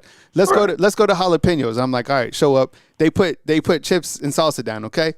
And I took a chip and then I double dip. It would make you uncomfortable, right? Man, you're gonna be uncomfortable, man. Cause I like technology, man. And then you did the sound thing. We did it. I said, man, he's killing me. Oh man! All right, Fred. Welcome on in, bro. Come with it. Hey, man, appreciate you, man, having me on again. Like I say, second time calling, man. I just want to first, man, tell you, Kyle, man, I appreciate what you're doing, man, for these Alabama fans and being the host that you are, bro, because it takes a lot for a person. You never seem to have a big head, man. You listen to everybody as far as their comments and what they're doing. And, man, I push forward with you, man. I hope great success, man, in your future, man, and keep pushing and doing what you're doing, bro. Yeah, thank you, man. Yeah, I never thought I'd join. Like, I become a talk therapy host. But, here we are. You follow God's plan and, you come out good. So, right. Here we are, man. I tell you, man, I'm going to go ahead. I'm going to get on my horse, and then I'm going to jump back off, okay? I agree with you totally. I think that Alabama, as us as fans, we realize and we know this is not your Nick Saban era, okay? And the game has changed significantly. These players, it's all about the money. It's about what we want to get. How do we get these hard players back? You made a really, really good point with telling these fans, hey, you guys got to remember, we have to rebuild. The game has changed. These players that we're getting is not just because of just the bag money players. It's about the experience. This is the same exact thing that Indiana was starting to do, and it's the reason why he has that team. The 4-star, 5-star rating in high school, blow that out the window. Players, you don't really know what you're going to get until you have them, and then you incorporate them into your system. And a lot of the people are not realizing what Alabama's actually doing, and I like that because when you said, thinking about it, taking the smaller income players, not spending as much money, but you're gaining more experience on your line, and then now when you want to have a breakout and go for one of those fantastic star players with a bag, you got a little bit more money to negotiate with. 100%. And they can actually fill in a spot to where you can end up becoming more effective on the field at the offensive time or whenever we're running plays. So the dynamics of it all is everybody's looking at, I've got to be the winner. Okay, I've got to be the winner. The big bad bear can't stay on the top of the hill all day long, people. So what we got to do, this is the time where we bear down. We trust the process. We got to give these coaches the chance and realize that it is players out here that we need the grit. We want the grind. We want the players, like you said, to be here. We want the players to say, hey, it's not really about the money, but I got to break you off with a little something. But I still need you to play. And I don't want people to pick up the concept of the formula that Centennial is doing over in Indiana. Not everybody else trying to jump on the table. You see what I'm saying? So I think, in my opinion, maybe not yours. I mean, what you think about? I think killing the boys in the right direction, man. I mean, I really do. And to look at it from what we was working with from before. The offensive line was trash. But look at the experience that we have on the line now as a starting off in the season.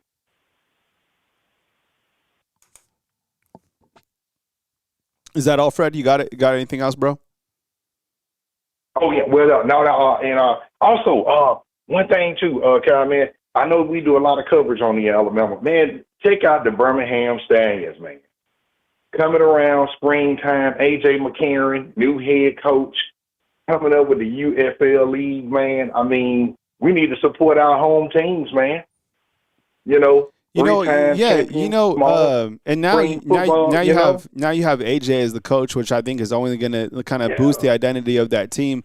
And I kind of like that play. Right. It seems like AJ is at a spot kind of like in his life where he wants to kind of get out there more. I don't know like all that stuff like politically or kind of the podcast stuff that he has going on. But now coaching, I think sometimes in life we're like, okay, where are we at? And maybe that leads him. It's just a matter of time until you find what you're supposed to be doing, right? And then maybe like coaching. Right. And then you start, okay, Stallions, you get some coaching experience. Now people are like, yo, UAB's kind of been looking for a coach. You come over here, UAB, and then you kind of just, I don't know, 5-6 years, you see where AJ is, you see what he did on the football field.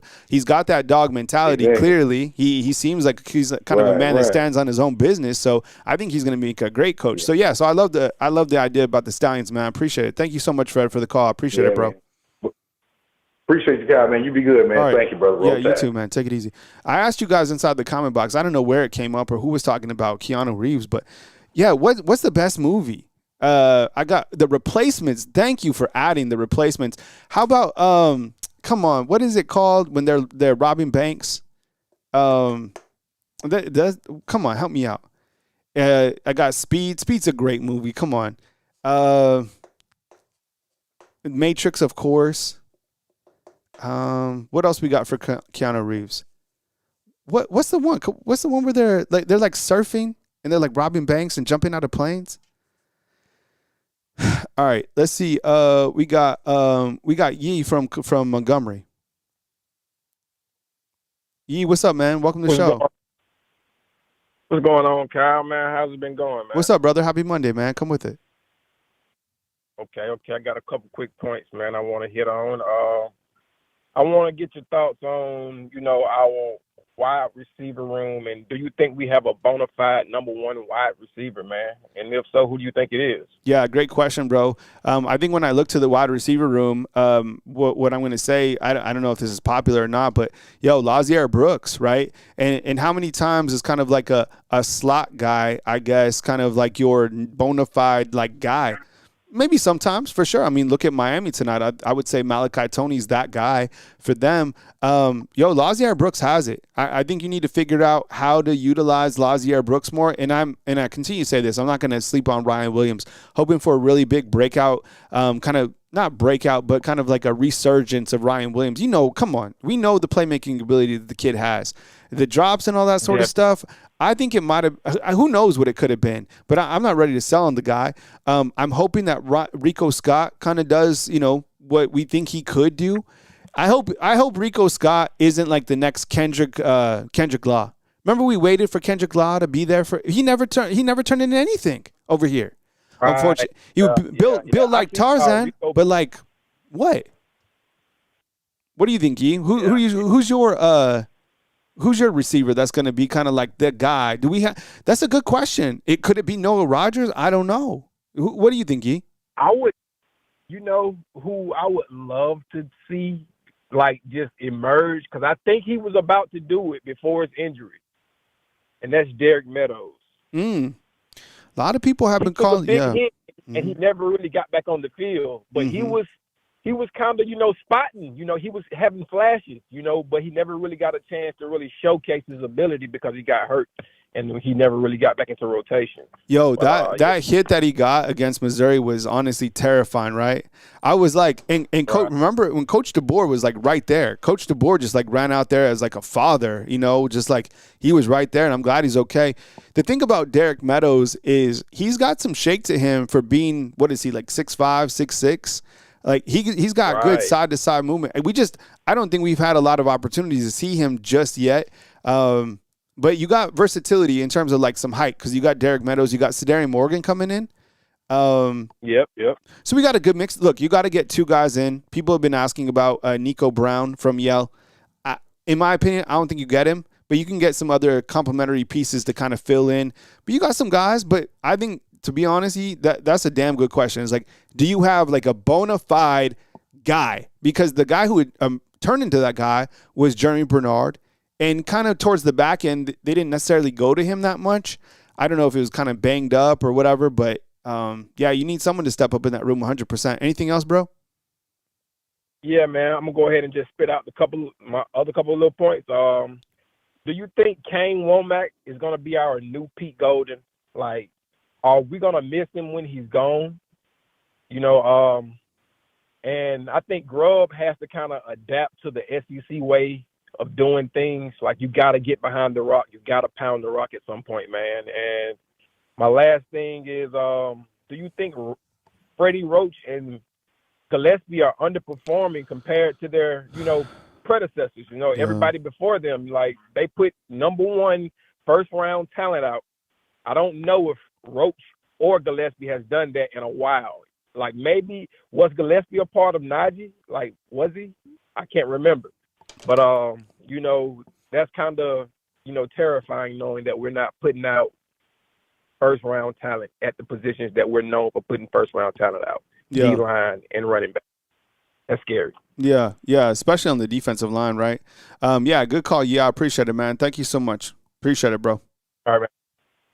I think we got another super chat in for David, who's been awfully generous today, man. Thank you so much, brother.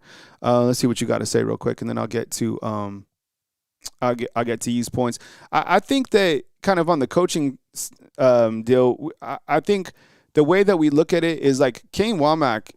Yeah, I think if he left, we miss him for sure. Now, I think the number one call that at least Alabama fans would want to make would be like, boom, Jeremy Pruitt, make it happen. And that would probably make the fan base go crazy. You want to see the internet break? Bring back a former coach, preferably Pruitt. That's what the people want. Sometimes what the people want is what the people want. But I think Womack's doing a good job. And I think, like we were saying with the running game, like where Ryan Grubb goes coaching-wise, a lot will depend on this coming year if he can take steps forward in running the ball. Does he have physical running backs to work with? Yeah. He's got a variety of running backs to work with, but he's got to commit to running the ball. It can't just be like, let's say Austin Mack wins the job. We can't just be like an 80-20 team. I don't think like that's going to take us where we want to go, right? So, and kind of going back to Yee's questions, do we even have the receivers to do that? Yeah. And then in terms of like Robert Gillespie and Freddie Roach, people have been calling out Freddie Roach for a long time. I don't know. So I think that Freddie Roach, I'm kind of like indifferent in it, right? I think he's doing okay. And then Robert Gillespie, yeah, we haven't really been like, who's kind of the last running back outside of Jahmyr Gibbs that really kind of turned up? And Jahmyr Gibbs kind of did that kind of on his own account. I mean, he came here and then kind of blasted off. But the last couple, outside of Jahmyr Gibbs, who's the best running back other than Jahmyr Gibbs that's been here within the last like 4 or 5 years? I'm not even talking back to 2021. Interesting to kind of think about. All right, back to the phone lines. And let's see, we got 85. Let's see, we got 337. Hey, come with it. You're on the line. Welcome to the show.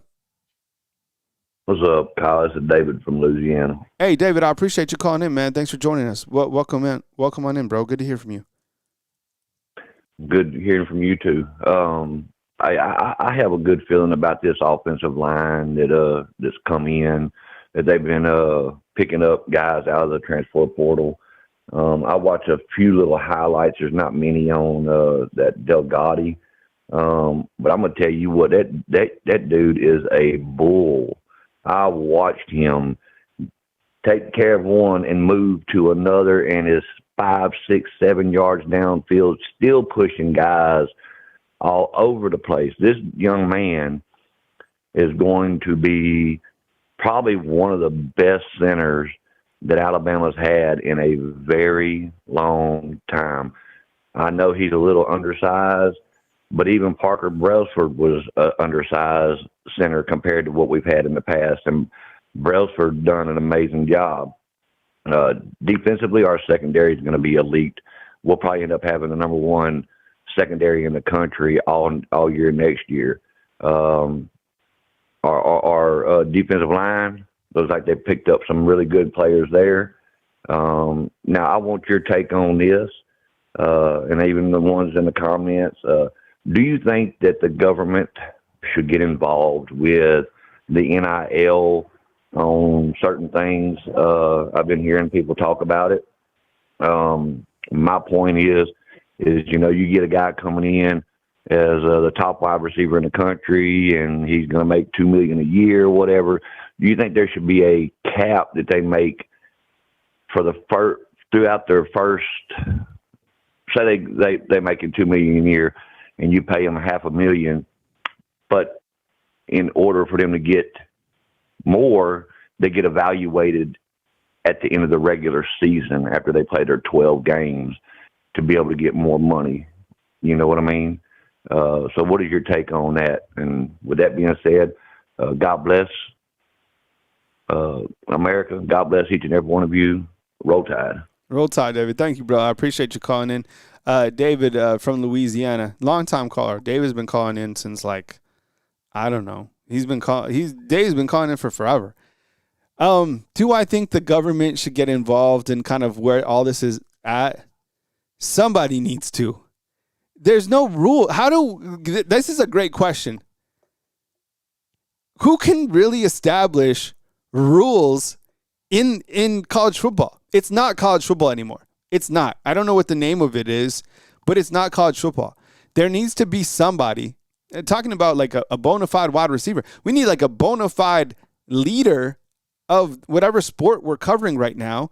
And I think like Cody says inside the comment box, Saban would be the perfect guy for this. How do you establish rules? Do we want the government coming in? I don't know. I'm going to say for right now, I'm going to say no. But I'm going to say yes to someone or somebody or something or conferences joining up to really figure this out once and for all, because what's going on right now is complete chaos. It's Thunderdome. Like what happened with like with what happened with like Miami just straight up buying Duke's quarterback? Like, come on. Who's to say, family? And we like kind of laugh. We're like, oh, Duke, ACC, whatever. Who's to say that Miami can't come and just buy Keelan Russell from us? Right? You're all roll tide until $20 million check for 1 year's on the line. Then everyone's like, oh, wow. It's only a matter of time until it happens to you. You see what I'm saying? What if Texas A&M's like, yo, we want, after Marcel Reed, we're offering Keelan Russell. You know how Texas is. They'd be like, Miami offered the Duke quarterback 10. We're giving Keelan Russell $30 million for 1 year. We got a company that's going to do the NIL with him. $30 million for 1 year. How can you match that? So right now, my point is it's completely broken, like what's happening. There's no rules in anything. And I think, how do you establish it? Where do you even start? I honestly, I don't know, because I think like think about it. Carson Beck hasn't taken a class in 2 years. Trinidad Chambliss is suing the NCAA to come back for 6 years, right? Complete Thunderdome. I don't know. All right, 250. Hey, what's going on, man? Hello? You're on the line with Kyle Henderson. Yeah, who am I on the line with and where are you calling in from? Hey, this is Marcus from Memphis, Tennessee. Marcus. I don't know if you remember, I called in a couple of times. Yeah, what's up? What's up, Marcus? Yep. Come with it, bro. Welcome to the show. What's up, man? Thank you. I've been a long time listening, a long time called. I appreciate it, man. You do a great job, man. I'm originally from Birmingham, so I've just been up here teaching for the last 4 years. Yeah. But I think my insight on this, man, really, like I've been telling a lot of people about this team of last year and this upcoming team, I think one of the biggest problems on the overall team was really, I feel like you said, toughness and discipline and not having that grit.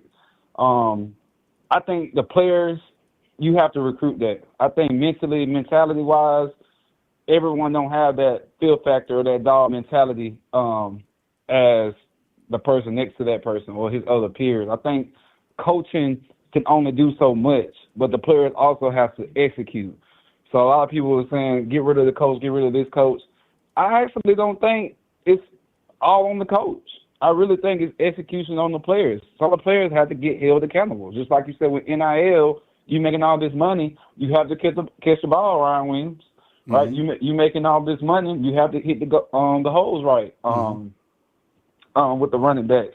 So I don't always blame the coaches with that thing. I always got to put players in that parameter too. It got to be on execution, and as well as the transfer portal. Like you said, the big name guys. I think Indiana has been playing chess, and we've been playing checkers. Yeah. Just think about Indiana team of the last couple of teams that went to the national championship. Their guys have been in the college for the last 5, 6, 7 years. Mm-hmm. That's basically NFL team. Yeah. Like that's basically NFL players. Mm-hmm. If you think about it, no NFL team can beat a college team. So how about recruit players that should already be in the draft, that should already be in the NFL, that's been playing for the last 5, 6, 7 years, experience over the star ranking, because star rankings don't matter. We all know that it never really matters. It matters, of course, but we understand that hard work beats talent any day. You get that player that's willing to commit to hard work daily, every day, and you got this arrogant talent. He's talented, but he's arrogant. You're going to pick the hard-working child. Yeah. So I just think we behind on the pole, but we starting to gradually understand, hey, we don't need these big star players. We need players that's going to mold our system. This year 3 for Kevin DeBoer. This is year 3. This is his guys. Wait till he gets his guys in, nobody else. Mm-hmm. His guys to see how his system can work, his personality-wise, his scheming-wise, his execution-wise with his guys. That's make a big difference. The saving class is finally gone. Mm-hmm. All right? Yeah. So I just wanted to say that. I just got tired of certain people just, kind of blame this, blame that. I think it's an overall type of thing. I don't think it's just one person, particularly like the coach or the QB or Ty or the line. I think overall it was a whole team effort of just being discombobulated because of the unfamiliar territory of having players you did not recruit, having a system that you did not you had implemented, but it's only 2 years with the system. Roll Tide, that's all I gotta say. And I love K. Womack. I think he should be. We should try to keep him as long as we can. Yep. Great defense, good defense, not great, but hey, all right. Thanks, Marcus. Yeah, good call. And if you think about it, it's like he brings up some good points. I mean, I always bring up this stat, which I think is crazy. Is there a statistician out there that can do this? How many yards would Ty Simpson have thrown for if it wasn't for all the drops? And I know Ryan Williams, he gets all the responsibility for drops. Everybody drop passes. I mean, I've never seen more drop passes than this past year. Also, and who are the drop passes on? It's on the players. What about how many missed assignments did we see from running backs not being able to pick up blocks? Yeah, I saw even Daniel Hill get pushed back by a corner against Oklahoma. I saw Jam Miller miss a couple times, right? Some of those younger guys, I can't remember what they did in pass pro. So, yeah. And I'm sure we saw from time to time some errors on the defense. I can't think of some examples right now, but you got to hold everybody accountable. But I think the kind of the things that we go back on is kind of the development, the schematics, right? Those are kind of, that's kind of where is what's heating us up right now as fans. But, fam, I appreciate you guys. It's kind of where we're going to stop for today on the program. I appreciate you guys. If I didn't get your call in, call back tomorrow for our Tuesday show. We will do a watch-along tonight for the college football playoffs. So start about 10 minutes before the game. And we'll watch this Miami and Indiana game together. So I appreciate you guys. Thank you very much for the super chats. Thank you for calling into the program. Thank you for the dialogue inside the comment box. Thanks for being a fan funder of Bama football on YouTube. Thanks for checking out Wake Up Bama, which drops every single morning at 4 a.m. And, appreciate you guys hitting that thumbs up and for all the support right here on Bama football on YouTube. So tonight, watch along right here, Bama on football on YouTube. We'll hang out. We'll watch the championship. I would imagine that Indiana wins this game. I'd be really shocked if we leave and Carson Beck is running out of there with the championship, right? I don't know. Who do you want to win, Carson Beck or Fernando Mendoza? Maybe chew on that. All right, fam. I love you guys. Thank you very much. I'll catch you on the next live. Shoot, maybe there'll be news that happens. I don't know. Stay close. Turn the notifications on. And always back with more content right here on Bama Football on YouTube. Love you guys. Thank you very much for watching today's program. And catch up with you soon right here on Bama Football on YouTube.